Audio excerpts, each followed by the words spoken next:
První vhled. Znovu zjišťujeme, že žijeme ve velice mystickém světě, plném náhlých shod okolností a načasovaných setkání, které se zdají být předem dané. Druhý vhled. Až toto tajemství probudí více z nás, vytvoříme zcela nový pohled na svět. Pochopíme vesmír jako energií nabitý a posvátný prostor. Třetí vhled. Objevíme, že vše kolem nás, veškerá hmota se stává a pramení z božské energie, kterou začínáme vidět a chápat. Čtvrtý vhled.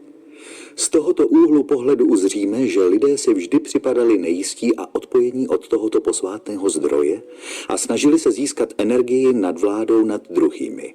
Tento boj je příčinou všech lidských konfliktů. Pátý vhled.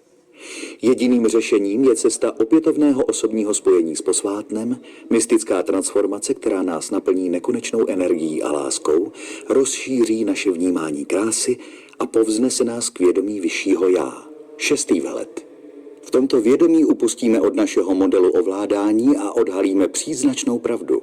Naše společné poslání, které lidstvu pomůže pozvednout se na novou úroveň reálného bytí. Sedmý vhled. Při plnění tohoto poslání objevíme vnitřní intuici, která nám ukáže, kudy jít a co dělat, a která, pokud ji využijeme jen pozitivně, spustí proud náhod, jenž našemu poselství umožní se rozvinout. Osmý vhled. Až dostatečné množství z nás vstoupí do tohoto evolučního proudu a vždy poskytne energii vyššímu já každého, s kým se setká, pak vytvoříme novou kulturu a naše těla se vyvinou do vyšších úrovní energie a vnímání.